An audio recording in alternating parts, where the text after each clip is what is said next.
Okay. Does it work? Okay, great. Thank you. Good evening. Welcome, ladies and gentlemen, tonight to this joint event co-organized by Adamas and System in Motion. My name is Li Huini, partner from Adamas and of Council of Huiye Law. I will first of all give you a few words about our firm. And then at a later stage, the CEO of System in Motion, Stephen, will also introduce himself and his company to all of you. Adamas, maybe some of you are already familiar with, is a French law firm with 50 years of history. But tonight you won't see a lot the logo of Adamas. Instead, you see there is the Adaltis here. It's because we have just changed our name as from the first of January this year, due to the merge and the restructuring in our headquarters in France. So now our official name is Adaltis, but we are still the same people, same team. In China, we are active already for almost 30 years. We are the very first European law firm authorized to practice in China as a foreign law firm. Today in China, we work in a very integrated way with one of the leading local firm, Huiye. And this integration actually allowed us to expand our service provision around China with 30 offices, 1,200 lawyer colleagues, covering all the legal services. With regard to the cybersecurity and data protection, our team is led by Mr. Huang Chunlin, who is also here today. He's one of the top 10 lawyers nationwide. Has been accredited by a lot of accreditation organization. So later, at the later stage, at the Q&A session, he will also be here to share with you our practices. And with me tonight to give the presentation is Dr. Shi Yuhang. Dr. Shi is not only a licensed Chinese lawyer, but also a certified, it's a very long name, excuse me, certified information security professional and certified information privacy manager. So it's a very technical titles, I'm sorry. So now let me get started and enter into my part of presentation.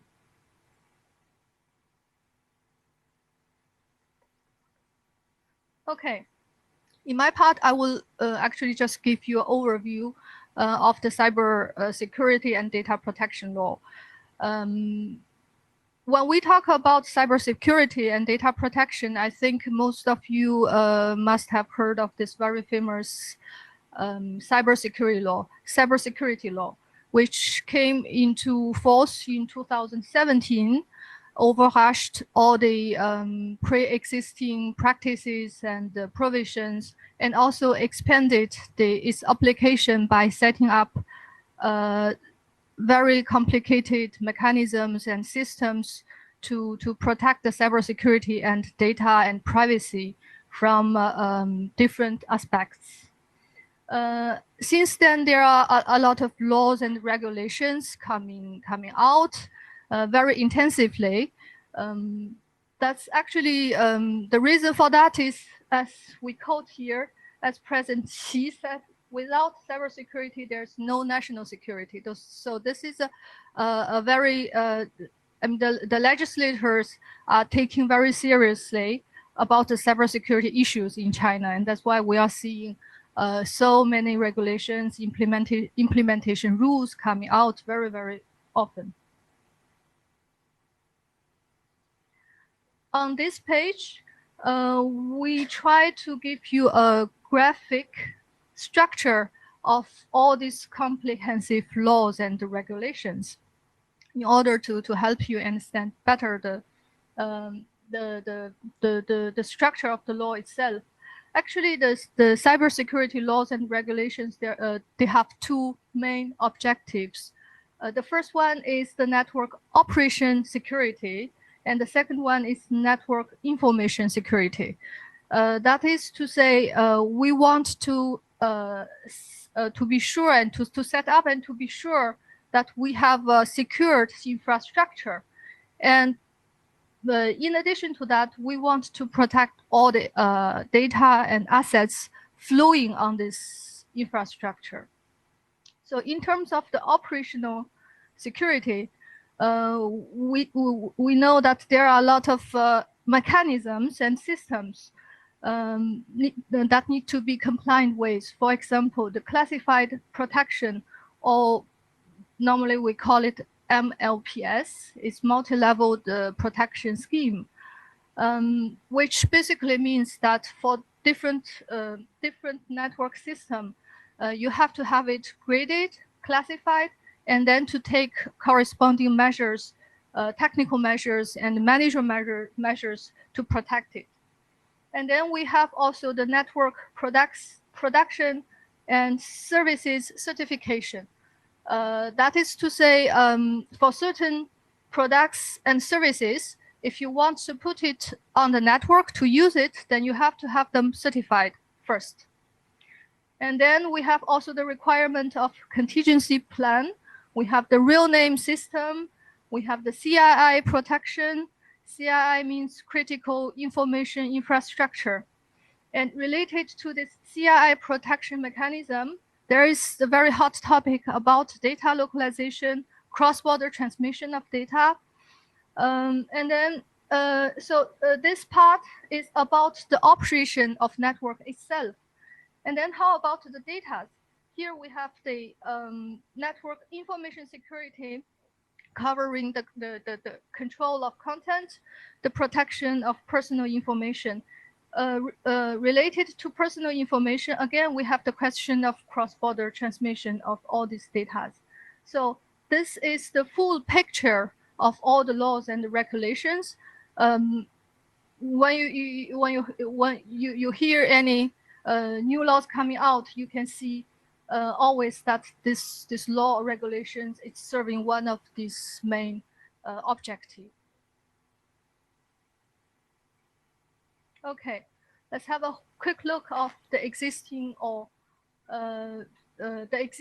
and regulations already in force or still in the draft stage. We have this at the level of law. We have cybersecurity law, the cryptography law, in the criminal law. This topic is also touched, and actually in 2020 there were two very important law drafts, which is the personal information protection law and the data security law.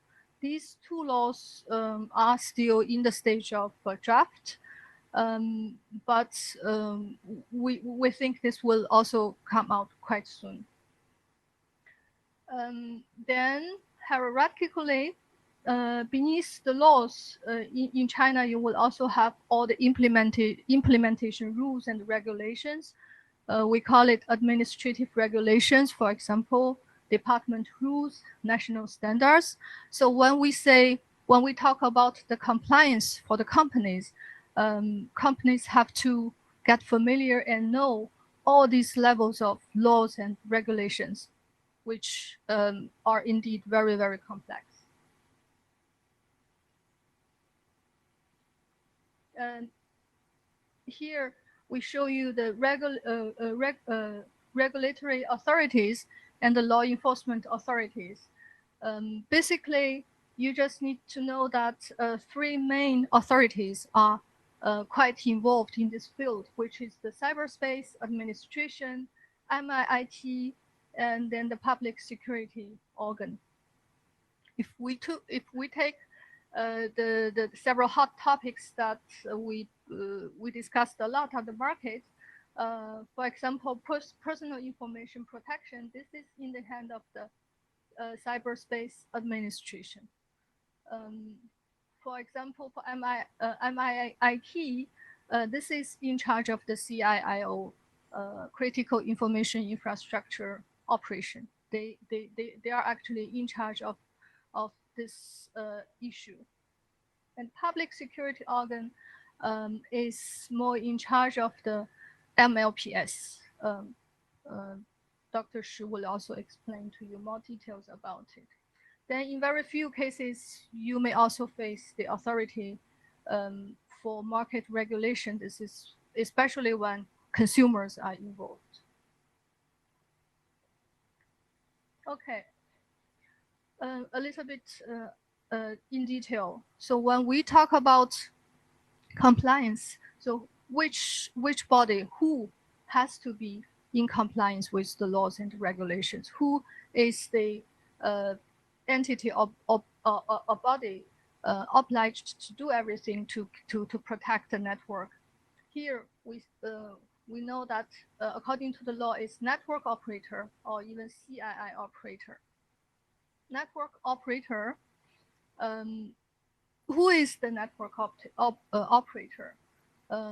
By definition, in the law, we can, in general, say that every entity is a network operator, because the law says a network operator refers to the owner or a manager of network or service provider, network service provider. So almost all entities are network operator. That means if you open a business, you put several computers in your office, you put your employees working on it with the network, then you are network operator.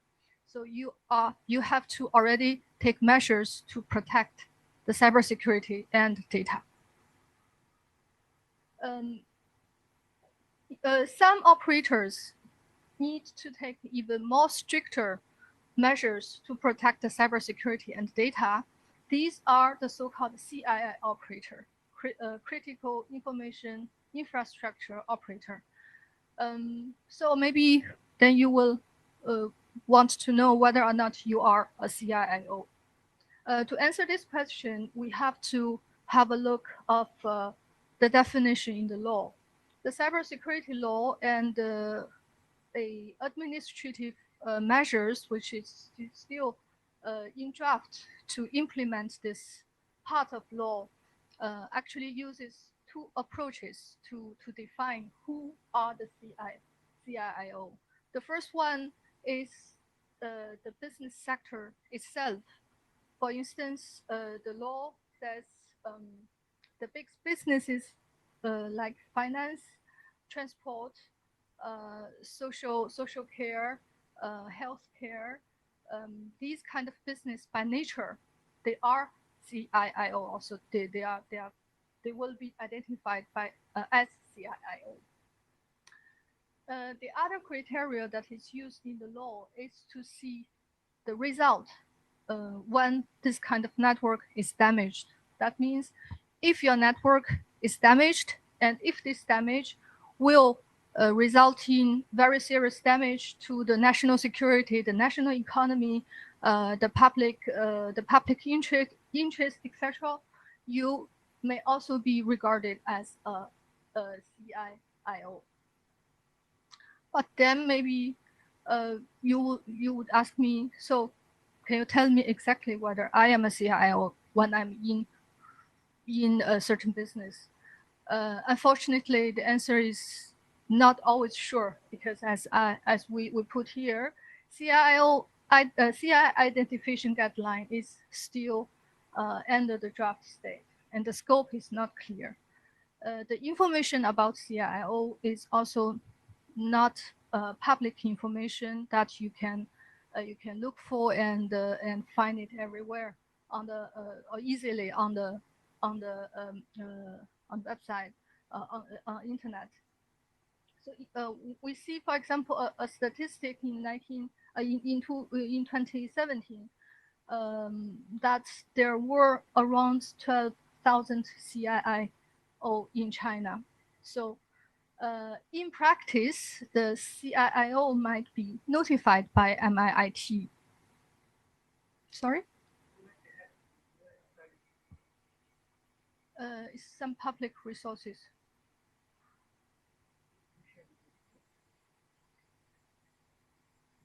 Yes. This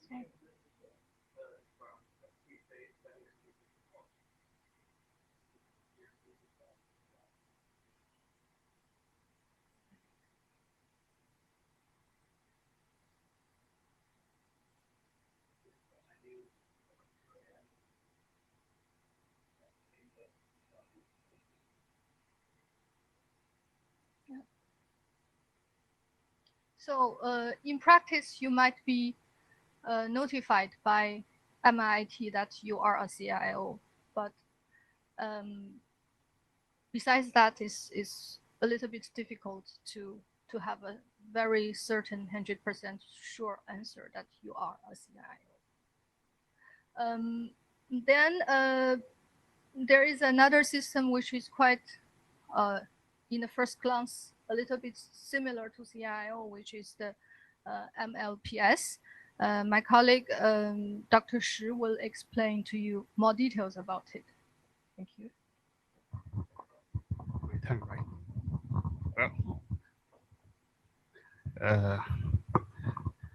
Well, thank you, everyone. I'll talk more details regarding this MLPS. Well, in China, we prefer to call it classified protection. It's an official name, but I know the Western media usually call it MLPS. And some people may think, wow, MLPS, the new plan for cybersecurity, but actually it's not right. MLPS have very long history. We can track that back to 1990s.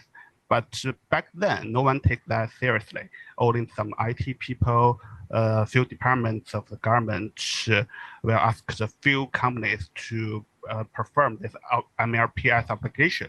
But since 2000 and I think it's 2018, the MLPS released a batch of national standards. Now it's become a real deal. Legally, every company, every system need to complete the MLPS assessment and obtain the certification. But I know it's not realistic for most of the systems. Imagine that you have 100 systems in your company. All these systems need to complete the MLPS. It's a lot of money, and it's almost impossible to get the budget for it. Well, first thing first, we need to take MLPS very seriously because of the legal obligation. Many people may say that, oh, it's only a recommended national standards. Can we do it otherwise? Can we not do it or do it later? The legal answer is no, you cannot. But in practice, I think it's a procedure. You can do it step by step. Under MLPS, there are 5 tiers. Well, from tier 1 to tier 5. If you check the standards released by the government, tier 5, you can find nothing. It's all confidential. So most of the system we deal with every day is tier 2 or tier 3. Tier 1, no one cares about tier 1. Most companies, you have your OA system, your websites, your CRM, it's tier 2 or 3. We present an example there. We can have a more clear view on. You can have a more clear view on it. Many people may think that is there any relationship between the MLPS and the CII? Well, I can say that there's no direct link, but your system is above tier 3. It's very likely that your system will be deemed as the CII under Chinese law.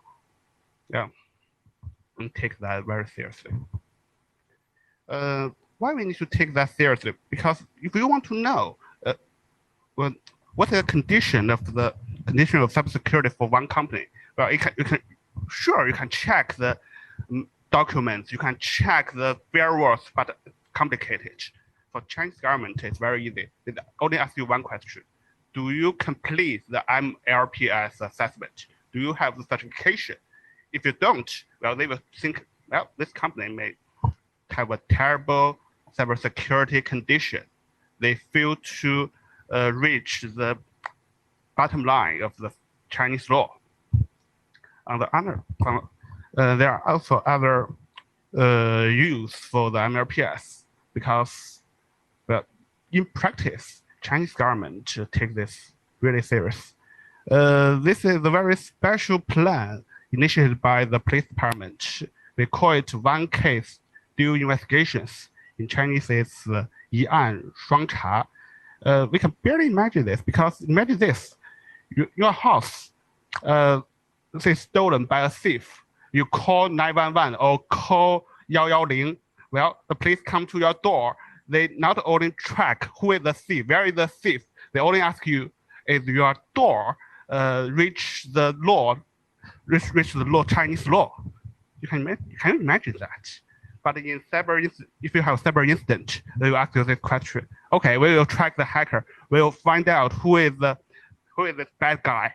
But they will also ask you, do you complete MLPS? Now, many of you may think, well, as the police will ask me this, and I did not complete MLPS, so I do not notice the police. Is that okay?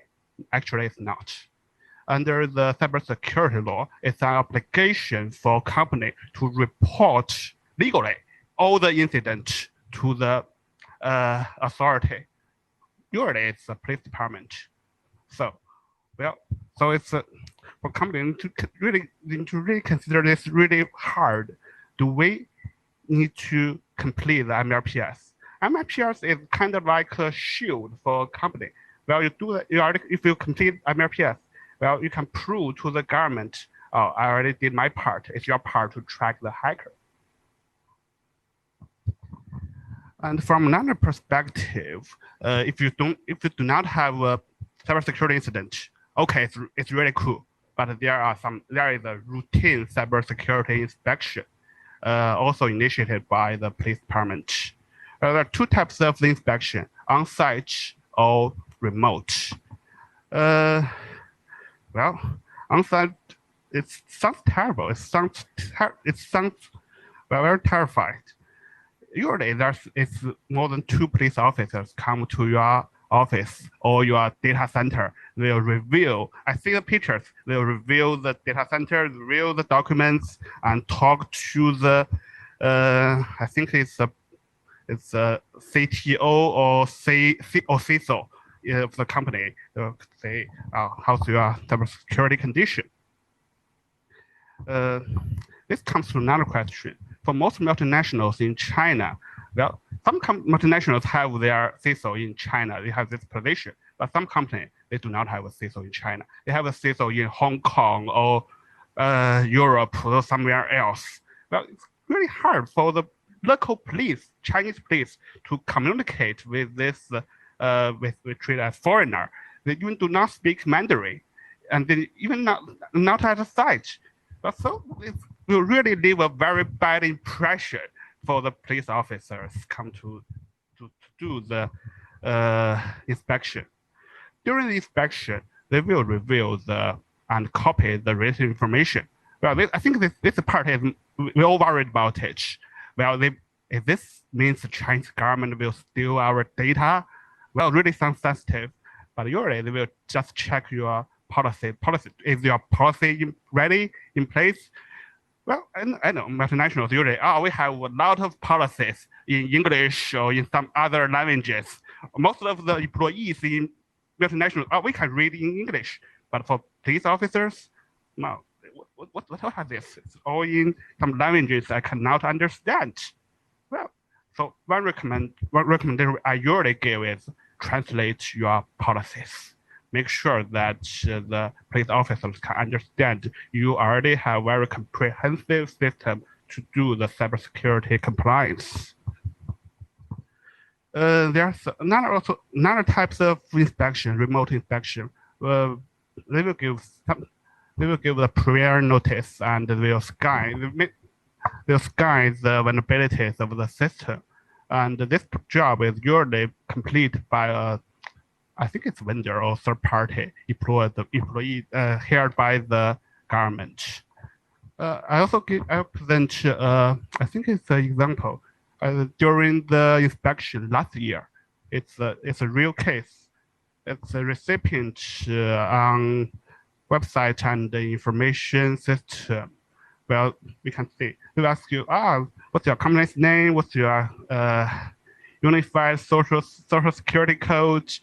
Who is the responsible person? Who is the contact person? And do you complete the networking fielding? Well, there are, at the bottom of which, do you complete the MLPS? Well, this is the routine inspection conducted by the local police. We need to ready for this kind of inspection and fill in this kind of tables. Well, I know we all worried about, well, how about I'm a CIO? What will happen if my company was deemed as a CIO? It's really serious, because if your company was deemed as a CIO, you need to have a lot of additional procedure, additional obligations to perform. This is one of the most tricky one, I think, cybersecurity review. If your system was deemed as a CII, and it suggests that your procurement, if you want to buy the IT device or IT services, you need to complete this cybersecurity review procedure. And this measure, cybersecurity review measure, is already, I think it's last year. It's in mid last year. It's already into effect. But I don't know if it's fortunate or unfortunate. If you check the website, there's still no detailed guideline for companies to tell you how to complete this cybersecurity review. But sooner or later, this cybersecurity review will come to every company, as every CIO. Maybe you think, oh, I'm lucky, I'm not a CIO, but I only sell products or services to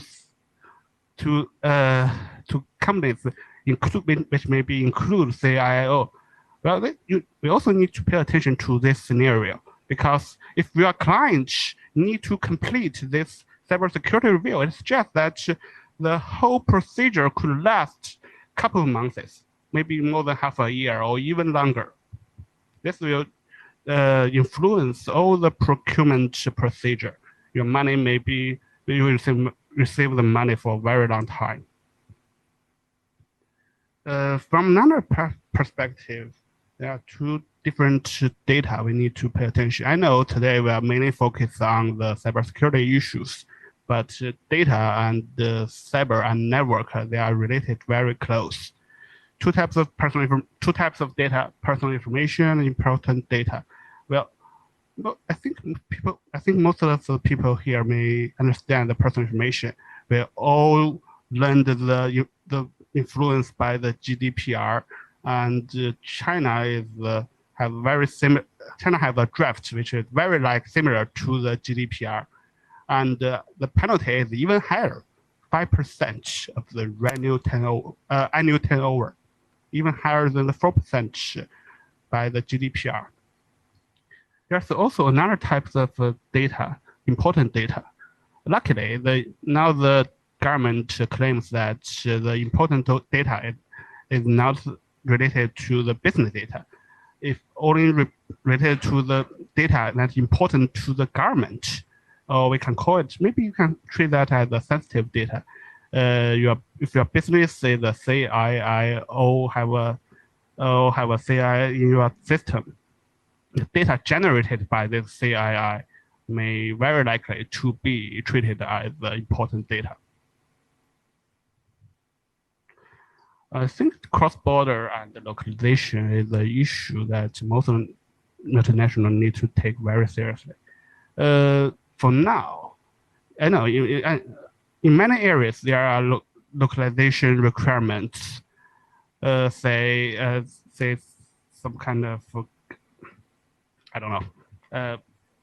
In many areas, say if I have some mapping data, well, it's under very strict regulation. But today, we'll mainly focus on the CII operator obligation. If your company was deemed as the CII operator, CIO, all the personal information and important generated or related to a system need to store in China. It's one layer. Another layer is you want to transfer this type of data to overseas, like transfer back to the HQ. Well, the security assessment is necessary, but unfortunately, the details of this security assessment procedure is still unclear. In theory, this detailed regulation needs to be released after in 2018 in theory, but just since today, we have still not found any detail about this security assessment. Luckily, for now, the localization obligation not extend to the all the network operator, but since China has its own personal information protection law under drafting, under this law, all the cross-border transfer need to. It's very like GDPR. You have security assessment or you have obtained certain certification, or in contract you need to have certain clauses in it to make sure the foreign entity can reach the same standard in China. Besides this, separate consent is also necessary for the cross-border transfer. Well, I think this kind of if the PIPL come into effect in the future, it will definitely influence all the network in China used by the multinationals. This is the kind of patterns we usually see from the multinationals. One pattern is, we have our systems in China. We deploy the several servers in China. Under this scenario, you need to have this kind of server or system complete the MLPS. Another type is we have no server, no system deployed in China. No matter it's regarding the security reason or we need to have a unified IT policy where we use the clouds in Europe or somewhere else. In practice, there's no way to conduct the MLPS or complete the MLPS if your server is not in China. This kind of became a strategy for many companies. I transfer all my server to overseas. I have no server, no system in China, so I do not need to do the security part. It sounds like a very good strategy for now, or for many, or in some old days. But the newly released administrative measures on internet-based information service largely extend the scope of the Chinese law. If your system is targeted in Chinese users, legally it's under the jurisdiction of Chinese law, but still it's very unclear that how the Chinese law will implement under this scenario. That's kind of a trend that every country like its long arm. This is another typical scenario. If company want to purchase some products or services from overseas, it's really complicated. It's not say, we can have an agreement, or the two HQ just sign the master service agreement. The Chinese subsidiary just follow the MSA. Is that okay? Maybe it's not. There are many other issues we need to take into our consideration. Say, is the product or services use cryptography? It's very common that I think every company in this room will use a VPN, right? You don't use VPN? Oh, yeah, I totally understand. Yeah. VPN, if your company use VPN, under Chinese law, it's kind of cryptography products. You need to follow the cryptography law. You want to use that in China, maybe we need to check that if that follow the importing cryptography importing regulations, related regulations, or if you spot any vulnerabilities in your products under a draft regulation, you need to report that vulnerability to a platform set up by the MIIT. Also, if you are a vendor for a CIO, you need to help assist the CIO to complete the cybersecurity review procedure.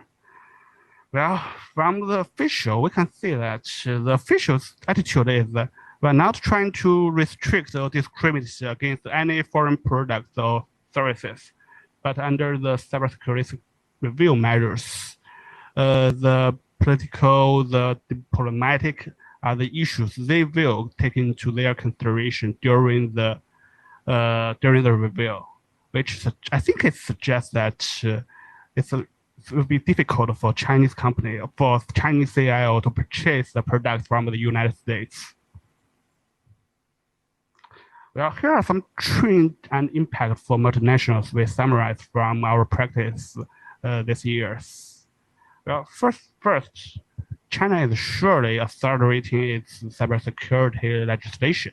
Well, we can all see that the data security law, the personal information protection law, and a lot of measures, regulations, and national standards.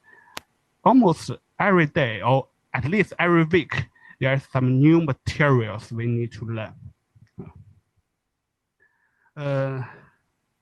Another part is that China is strengthening its data cross-border regulatory.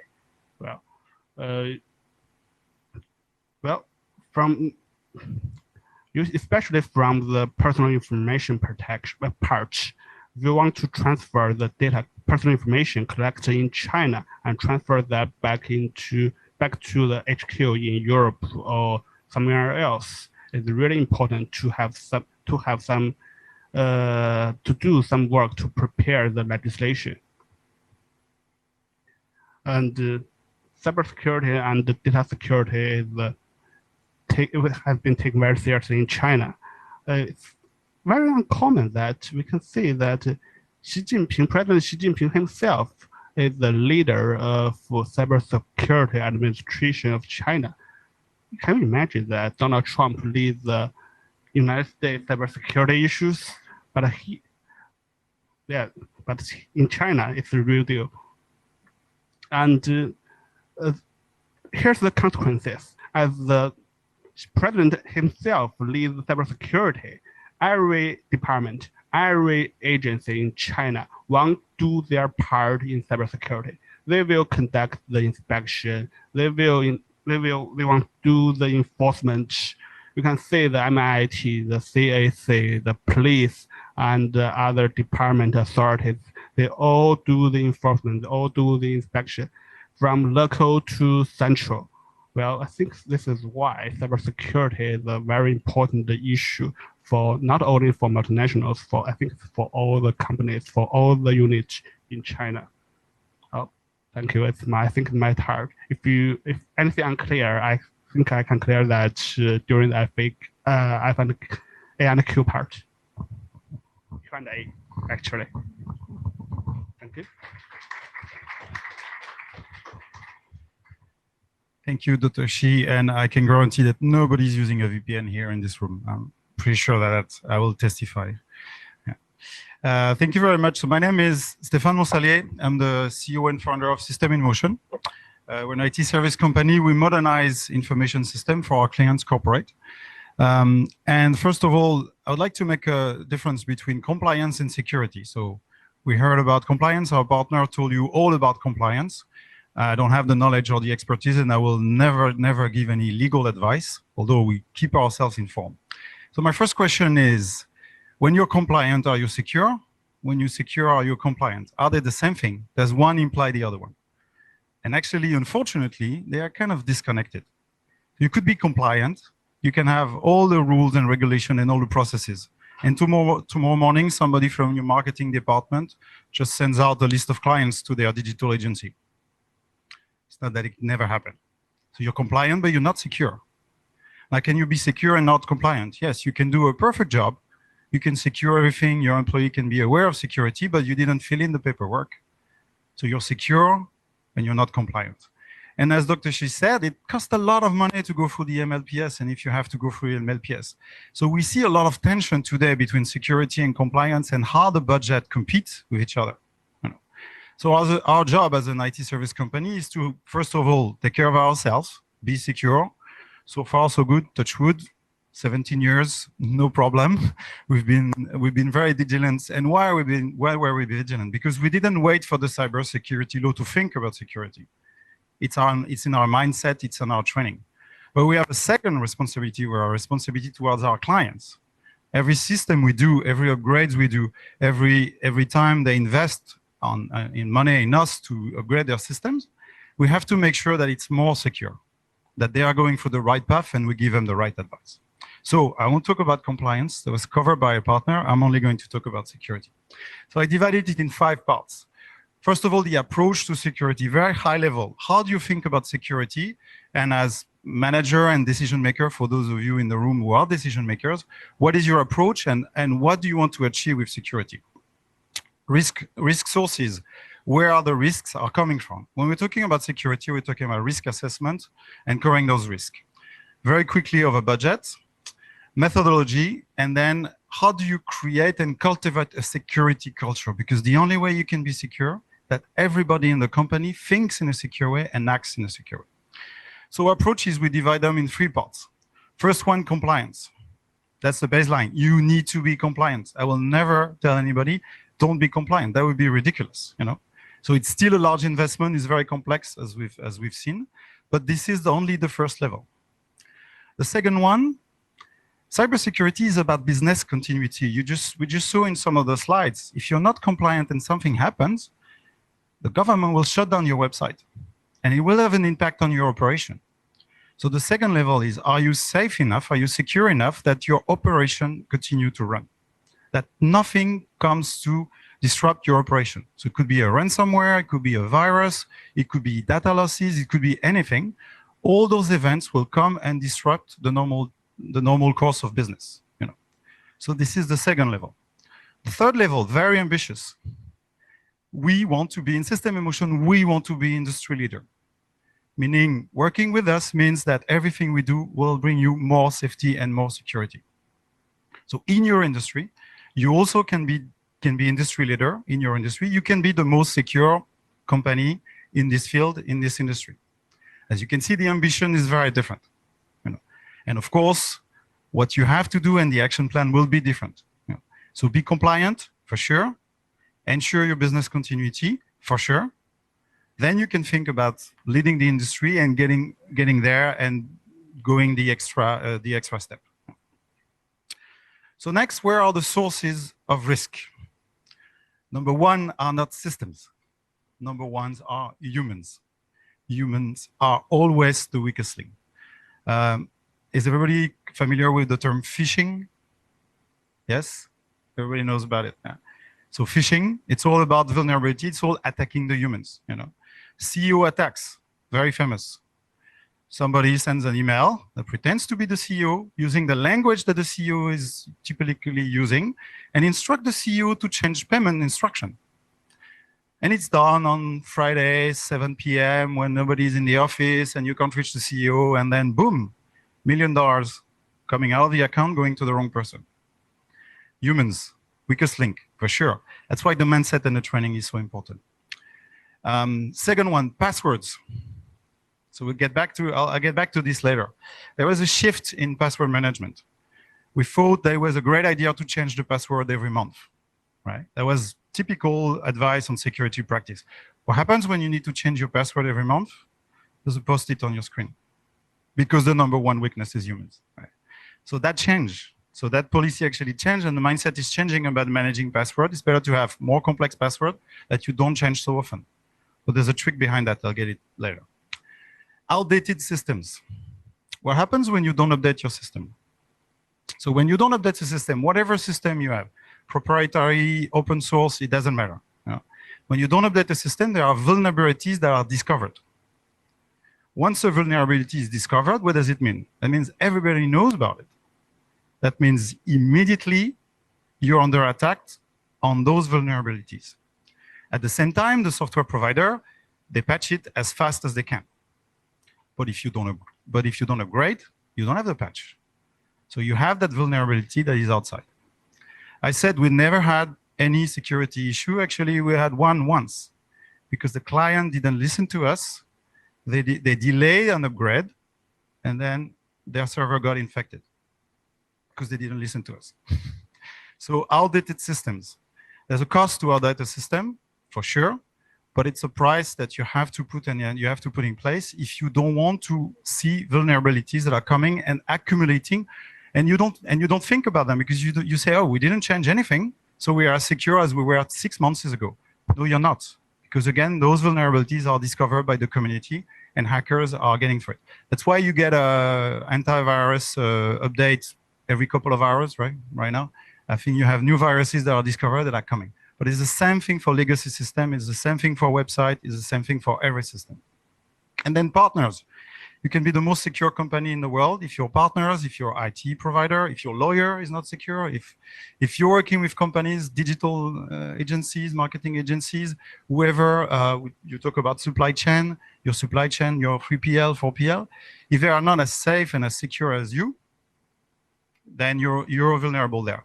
Because you have to share data with them, you have to send information, they will send information back to you. So they also can be the weakest link. And then finally, BYD, that stands for bring your own device. So as nobody has a VPN on their phone right now, nobody is reading their email on their personal phone.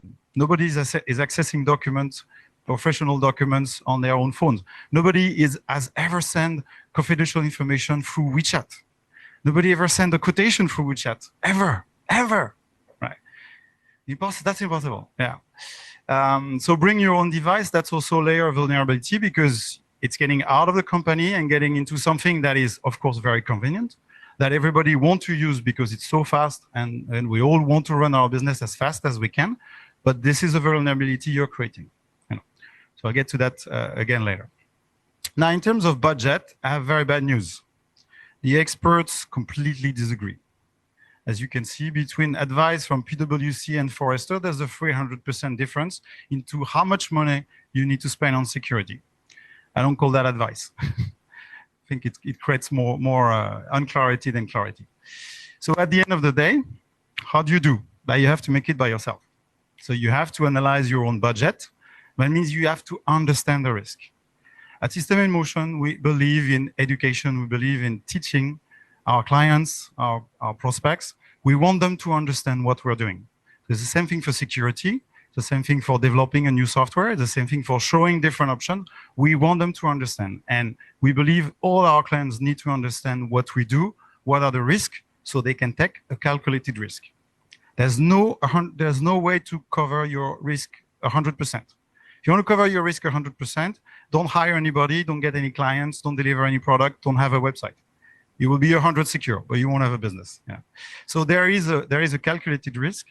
And there is how much you want to spend to cover which risk and the chances of losses. But as you can see, don't wait for the big four to tell you what to do or to have kind of ideas of how much you should spend. This is really something you have to assess by yourself. You have to look at the compliance side, you have to look at the business side, ensure business continuity, and again, if you want to be industry leader, how much you want to spend and how you want to allocate. Then, in terms of methodology, it's actually very simple. But we like simple methodology. Start with risk identification. There you need to be there, and it's not easy. Why it's not easy? Because nobody wants to think about disaster. Nobody likes to think about catastrophe, and nobody wants to allocate time thinking about what if your house is on fire. But you have to. You have to think, and you have to sit down, and you have to look in the mirror, and you have to say, okay, what can happen? Can we lose data? Can we lose our data? Can we lose our clients' data? Can we lose private PII, private information data? What's going to happen? What if that server crashes? What if we get a ransomware? What is going to happen? It's not a fun meeting for sure, but this meeting needs to happen. And then you decide how you cover that risk and what is the mitigation. So I'll give you an example. So in order for us never to lose client data, we have decided that we never want clients' data. And we make it a practice never ever to get our clients' data on any of our servers, on any of our computers. Even if they ask, even if it's more convenient, we're like, no, we will never do it. So this is risk mitigation. That risk doesn't exist because we put in place the processes, and it's not enough. We also educated our people never ever to get any of our clients' data on any of our server, any of our computers. Anybody does that, they get very, very big talk with our CISO. You know. So they all know, our employees know that shouldn't happen. You know. And sometimes it makes work a little bit more difficult, but we want absolutely to eliminate that risk because that risk is too high for us because our clients are big multinational. And then the risk and the penalties that we've seen, we just can't cover them, and we don't want to cover them. Another one that is listed here, migrating to the cloud. I think it has changed, but when we were talking cloud 10 years ago, people were saying, but no, it's more secure if all the information is on my server that I control. Then I have one question for these people. Which one do you think? Your security budget or Microsoft security budget, if we're talking Azure, or Tencent security budget? Who do you think is investing more in security? So now, do you think the cloud is more secure than your own server that are somewhere in a closet in your office? Yeah. So moving to the cloud can be a very secure thing. Again, if you know why you're doing it and how you're doing it, there's a way to do it. And then once you know the risks that you want to cover, the mitigation process that you have in place, then you set up an action plan and you go with it. You know. Stop me if I say something wrong. You know, if there's an incident and the police is coming and you show them that you're in the process and you're doing things and you're actively working on your security, I think they have a way better eye on you than if you're like, oh, I don't know what happened. We've been hacked. Are you sure? You're telling me. You know. So having an action plan is better. Of course, completing the action plan is the best thing. Unfortunately, you're never done with your action plan, with security action plan. Yeah. Building a culture of IT security. So we identify 4 steps that are extremely important. As many strategic items, you said that the president of the People's Republic of China is in charge of cybersecurity, right? Yeah. Yeah, you start with the boss. You start at the top. I don't think if the GM or the CEO is not aware of security issue, is not aware of the impact it can have in the business, I don't think there could be a security culture inside there. And there are a few companies where the CEO is maybe the weakest link. Yeah. So start there, education there, teaching, and make them they understand. Then there needs to be a cop. So the CISO, nobody wants to be the cop. You don't have many friends when you're a cop in a company when you're CISO because everybody thinks that you're stopping me from doing my work. You're slowing me down. You know. But you need a cop. You need somebody in charge. You know. You need somebody to follow up and support that agenda. So if you don't have, so now we're saying exactly the same thing. So I'm not giving you legal advice. I'm giving you technical advice, but we're actually saying the same thing, and it's consistent with the law and the cybersecurity law and compliance. You know. Then something extremely important about security. This one here, user experience. People don't often think about user experience in terms of security. Security, because again, the mindset is so much on compliance that we're not thinking so much about user experience. If you want your employees to have a safe mindset and never do anything wrong and never compromise your security, you have to make it easy to do the right thing. So I'll give you an example. We're talking about password management. So installing a password management software means that nobody doesn't need to remember any password anymore. And it means that whenever somebody goes into a system or logs into a website, the password management system will fill it in for them. So it's easier. I don't need to remember a password. Then the password can be extremely complicated, and I don't need to remember it. So we made it easy for people to do the right thing, which is don't write down the password on a piece of paper, just use the password management system. And what is the impact of that? The impact of that is when somebody is leaving the company, you shut down their access because they've never seen the password. They can't live with those passwords, with this information. You know? And they didn't because they didn't need to copy it. So we made it easy for them to do the right thing. We don't need to change those passwords so often. You've secured the information. They will, of course, users are lazy. They're the weakest link. They are lazy. They're going to use it. It's easier, safer, and then everybody's happy. Yeah. So there are different areas where you have to think, how can we make it easy? Fortunately, we see it with some companies that have built some very complicated infrastructure where we need to log into one server to go to another one for the sake of security, but this is going completely the other way around. Yeah. So this one, user experience, very, very little. I couldn't find any. I found very, very few articles on this one, but we find it to be critical. We find it to be critical because again, employees go into the right habit, and then you listen completely the risk by doing security, by putting in place a security that is aligned with the human laziness and weaknesses. You know, somehow you reduce that first and most critical risk factor, who are humans. You know. And finally, maybe strange, I would advise you to buy insurance, because you will never cover 100% of your risk. Because some risk, maybe you identify it, but the cost of covering it will kill your business.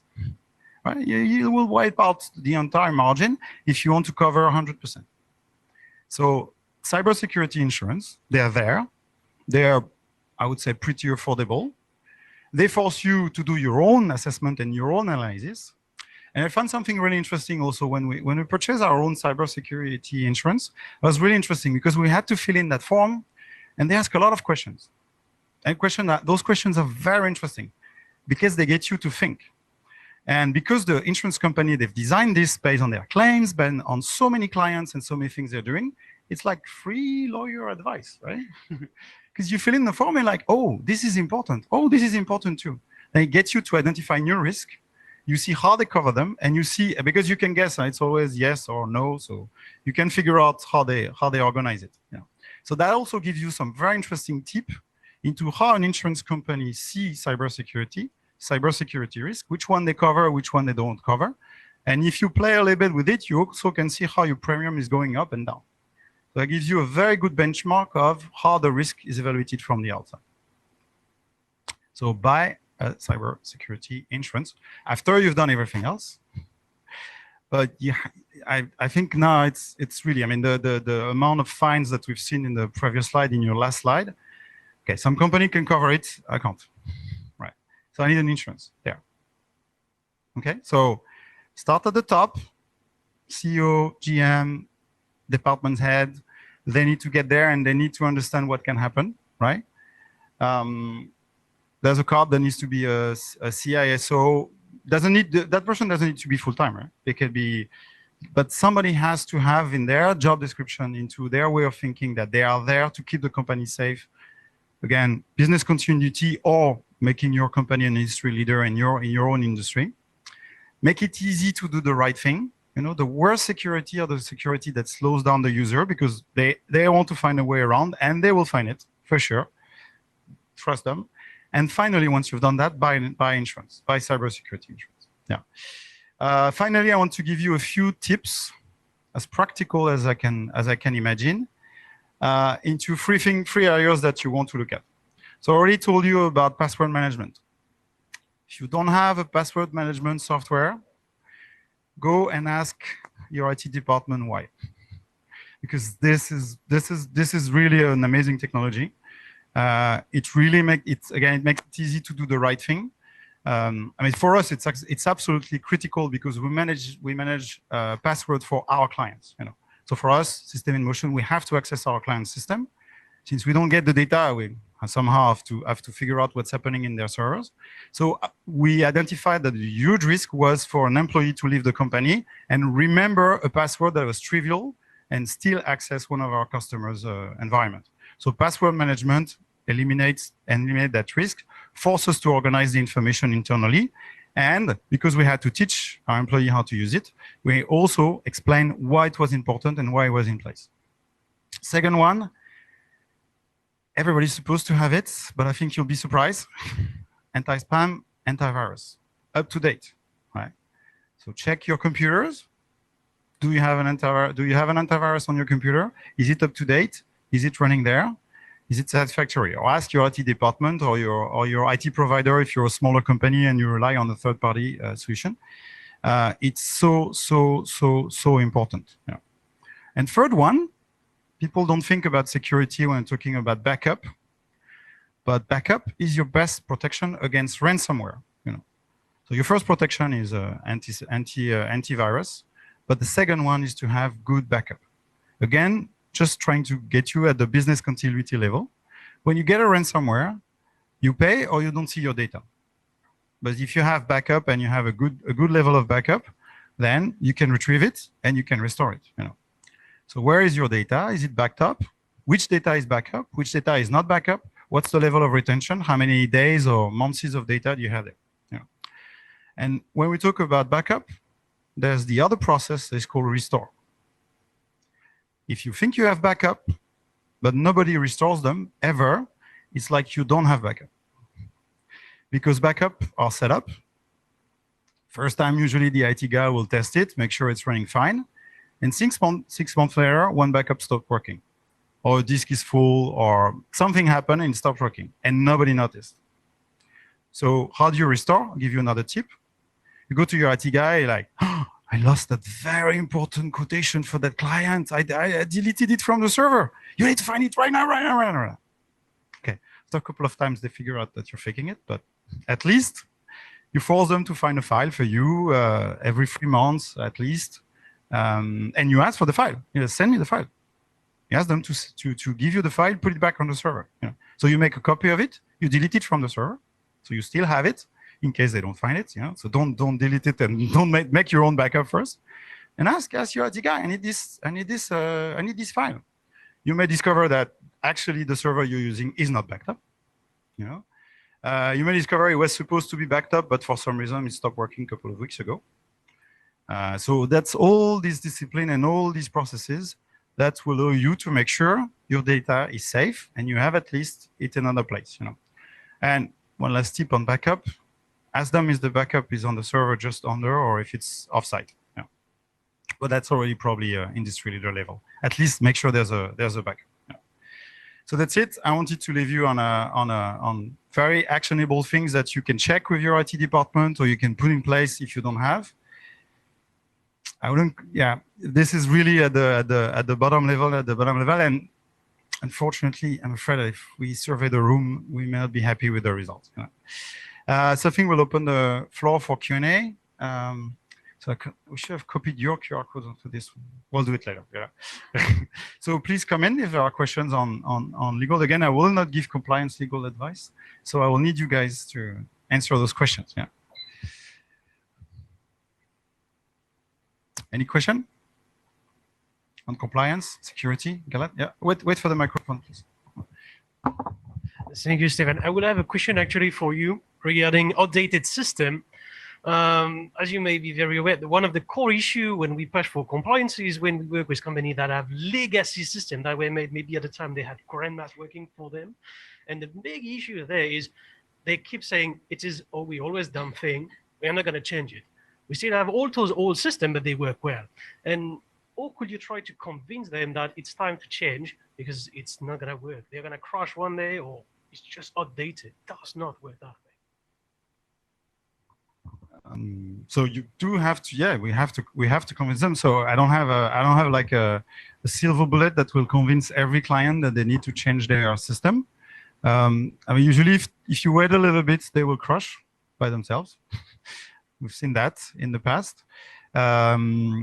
What we do actually to convince, so when we develop a new system and we want to convince them to change, we don't look at it from the security point of view. We look at it from the business point of view, and we ask them, your business hasn't changed in the last 10 years? Usually in China, you've changed your business model a few times already. So there's actually very little chance that a 10-year-old system in China still supports the business today, unless it's really, really, really basic, And if you dig a little, and they may say yes, but if you dig a little bit deeper, you realize that you have a whole infrastructure of Excel files that have been built around it, and that is even less secure, then it's less efficient, So if you go and dig deeper, and that means they probably didn't dig deeper. Now, once we call that transformation. So when we transform a system and we develop something new, or we've upgraded it, to keep it up to date, again, we take it from the business side. And we tell them, you will have new requirements, you want us to continue, because the system has to continue support your business with as little as possible out of the system things that you don't control. And then we force them, sort of, but in a nice way for their own good. We say, okay, we're going to do the business improvement you want and the upgrade at the same time. And we make it non-negotiable because of, again, the one time we didn't do it, one of our customers got a virus on the server because they resisted for, I think they resisted for a few upgrades. Usually we do them in 3 months. I think 9 months later, they resisted, and finally they had a virus. And they didn't really complain because we told them not to do so. So I would we have to combine business value and security, but we build our maintenance software in a way that we make it mandatory to upgrade the system. Because again, we don't want to bear that responsibility, and we want people to think and remember and actually deliver that working with us means your system is going to be secure, and we'll make sure it stays secure. Any legal advice?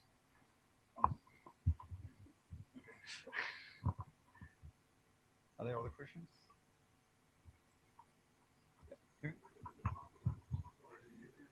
I need to talk to my CISO. I can tell you the one we use, but I think we did the shortlist, right? We did a shortlist.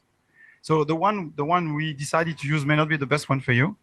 There are a few on the market, but I think I can introduce you to my CISO. He will send you the shortlist and maybe why we choose this one. Because again, as I explained to you, as a service provider, we wanted to keep our password safe, but mainly we wanted to keep our clients' password safe. So we had a set of features that were really critical for us to manage password for different clients, for different systems, and making sure we could restrict the aspect to different teams at different times, making sure we could cut the access immediately to anybody who's leaving the company. You may not need that. So there are other password management systems that are maybe easier to implement. So happy to make the introduction and give you a short list. These software management passwords, do they also apply to personal passwords? For example, I think, I don't know, I mean, I probably have 30 or 40 passwords, which I've completely forgotten. Funny that you said that. They're written on a piece of paper, as you can imagine. And one day I will lose a piece of paper, so. Funny that you asked that, because, so we bought that software. So I can tell you the one we're using. We're using one that is called 1Password. So we looked at it, we installed it, we deployed it company-wise. A few weeks later, we received, hey, here is a few trial advice for you to use it as a personal password management system. So they do it, and yes, you can, So the problem is if you put your personal password in your company password management access, the moment you leave the company, you lose your password. So you have to purchase it personally, and I think it's probably cheaper to use it personally. But yes, they are also designed to cover your own password, your e-banking, all your password there. And again, once you use it, I can speak by experience. You forget all your passwords almost instantly.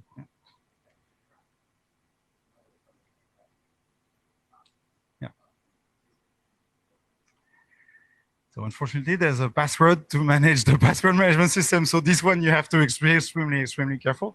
And that's their line of business. So we did a bit of due diligence, look at their website, look at their credential. They are secure for sure. During the inspection, the password management is on their checklist. Do you have the red paper on it? And Post-its? We don't care whether you post it or not. You need to have, your company to have some kind of guideline for password that applies to all employees and management.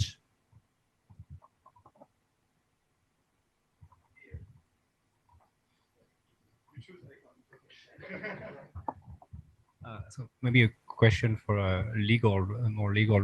We've seen there is a responsibility from the company, also a personal responsibility from the manager that can get fined, maybe. Yeah. But is there the same kind of thing? We've seen the human is the bottleneck, the pain point is a responsibility at the employee level as well that could be punished legally for not applying the company's guidelines. In practice, the penalty often goes to the management. It's usually a VP. It's a VP. If your company do not have, but in China we have a position called responsible person for cybersecurity. Many people may think it's a position very similar to DPO under GDPR, but it's not. DPO in GDPR is kind of like auditor, audit all the data process activities. But in China, you can see it from name. You need to respond for all the cybersecurity and data protection in the company. If your company do not have this role, well, unfortunately, your VP or the CEO may take responsible for the data breach or some other compliance issues. I have let's say, let's take an example to illustrate a bit also the legal issue we have as of today. We are a multinational, right? So we use a very famous American software for CRM. You see that used by many of our countries, right? It starts with S. Exactly. So you see what I mean. And the point is that typically the server are not located in China. So we've got some data cross-border which are there. We do a legal review every year about that to make sure that we are compliant. We don't have this data, whatever. But still, we see the trend. But the problem is that how do you explain to your headquarters that one day or another we'll certainly have to host the data locally, but I cannot show any legal paper saying so. And I have to explain, it's China, so it's uncertain, but it may come tomorrow. It's not readable and it's not understandable by HQ. So what will be your advice? Because this kind of project, typically in a company, will be several months. We are in agile methodology, but still, it will take several months to complete such kind of project.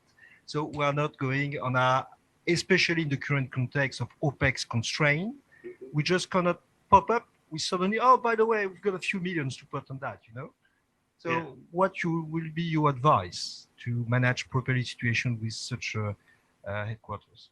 Yeah, this is a question we try to answer for many years since the cybersecurity law, I think it's into effect in 2017. Yes, indeed, the many measures regarding the cross-border transfer is unclear, especially with if you are not a CIO. Well, yeah, there's no law says you cannot transfer that back to the HQ in Europe or US. Yes, that's right. But there are we can see that from some other perspective, especially when you try to transfer the personal information. Your subsidiaries in China and HQ, they are separate legal entities. When you try to transfer these types of data back to the HQ, it's kind of like sharing the data to a third party. Well, still under these circumstances, the contract, the agreement still need to be ready, and this is also a requirement from the PIPL draft law. I think this is something we can do from this moment. Yeah, and I know we give a lot of advice that says that please, for now, there's no detailed requirement regarding the cross-border transfer. We need to pay attention to that very closely. Yes, it's right. Still, at this moment, we need to pay a lot of attention to the detailed requirement. I think it's impossible to sell it on a compliance issue that doesn't exist on a set of laws that are still draft, and on the idea that it may happen one day. This being said, there's something that I believe is very real, and I don't know where it's heading now, but last year it was really clear that there's a divide between the China digital ecosystem and the rest of the world. And this is very real, and everybody recognizes it. And there was a strong move last year from the US and the US tech companies and the US government to go and actually widen that gap, and trying also to make it reciprocal, but it failed somehow. They didn't manage to ban WeChat. So from a business level, again, I'm not looking at it from a compliance level, but from a business point of view, you can be sad about it, you can complain about it, you can whine about it, especially if you're French, but it's there. There is this divide. And any company today who is serious about China needs to have a Chinese strategy and need to do something that makes sense in China, in terms of CRM, in terms of marketing, in terms of e-commerce. Everybody sees it in terms of e-commerce and platforms. This one is obvious, nobody can avoid it, you know. But for everything else and everything, especially everything that is client-facing, it must be consistent with a Chinese strategy. So if you take it, if you look at it from the business point of view, and I probably have at least one call per week talking to headquarters and explaining this to them, that yes, China is different. Yes, in China, yes, people are using WeChat. Yes, of course. No, not that many people are using Facebook. No, not that many people are using Twitter, you know, and I still need to explain that to the headquarters. And when we do that, so usually we're on the China side and we're on with the China CMO, CEO, GM or whatever. And they're all telling us the same thing. Like, we try to explain to them, they don't understand. And they bring somebody who is a third party. They call me an expert. I feel good about it. And I say more or less the same thing, but we take it more from a market study and from giving examples and telling them our client success into being an international company here in China, having a real China strategy, making investment in China that makes sense without compromising the security at the group level, making it consistent, compliant, because sometimes some companies, they go completely the other way around and they say, we cut down all the ties with the headquarters. We only use Chinese system. That's it. I don't want to see any American technology in my company, which is also wrong for the opposite reason. You know. So this is something, this is a discussion again I'm having, actually just had it a couple of hours ago. And I remember them and the company we were talking to, I told them, if you want to start in China, you have to do something that makes sense in China. If you want to start in US, it has to make sense in US. At the end of the day, we'll try to help you to build as much as possible a common ground, but there will be a China piece and there will be a rest of the world piece. You know? So I would change the discussion to be a business one, about business objective, about the fact that CRM you're talking about doesn't integrate with WeChat or WeChat Work or whatever, doesn't have the right APIs, anyway, it's slow because it's hosted outside. And if you have a real strategy in China and you invest in China, you have to have one piece that is localized, not for, for compliance, and compliance will be like the cherry on the cake. But you can only sell it as a business. For me, you can only sell it as a business project and strategy behind. Yeah. Happy to help.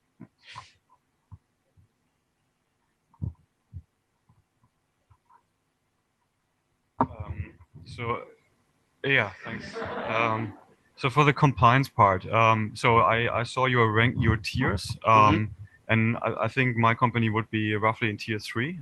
So we run a website and we host client data in China.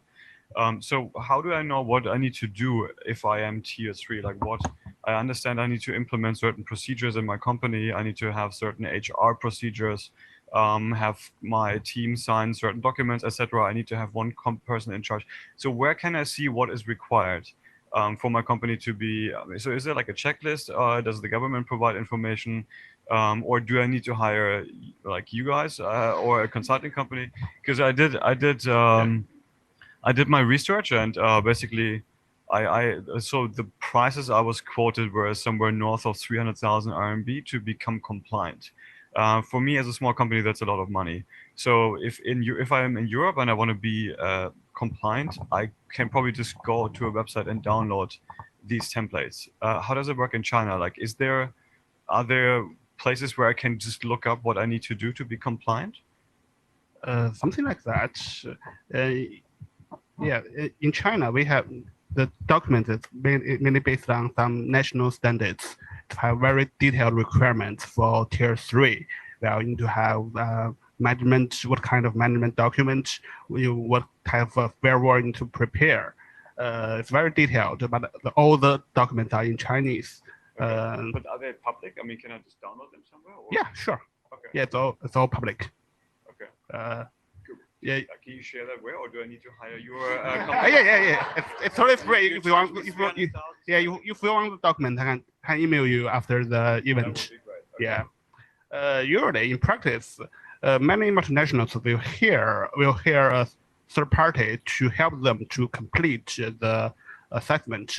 It's usually some security agency. They have this kind of business. They have very good relationship with the authority. They can tell you whether it's a tier 3 or maybe not tier 3, it's tier 2. That would be a good news for you, and helps you complete that. It's what we do. It's what we process this kind of issue in China. Okay. So sorry, third last question.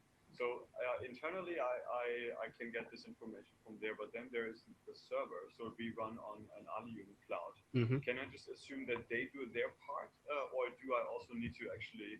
So I understand I need a certain type of firewall. Can I just assume that Aliyun has this firewall, or do I need to become expert and do something? I think we can discuss on a case-by-case scenario. Yes, Aliyun need to complete their part. They need to complete the MLPS. But on the other hand, your company need to complete your part. It's a very common question from all the companies, not just from multinationals. People will rent some kind of database from the Aliyun or Tencent Yun, but we need to do our part.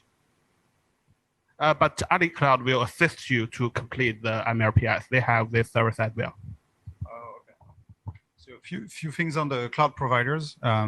So they actually do run security check on your servers.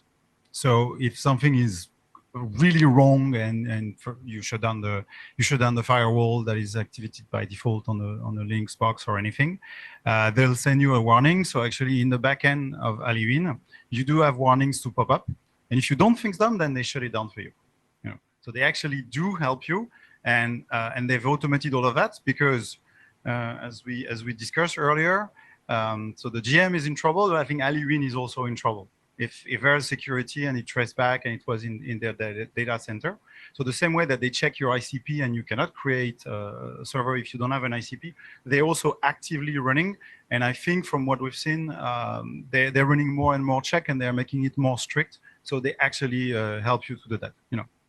Again, doesn't prevent you from doing your homework, knowing what you do, and educate yourself or your IT manager or your team, and understanding what is required. Because if you get an alert and you don't understand, then you maybe not know what to do with it. But they will help you with that as well.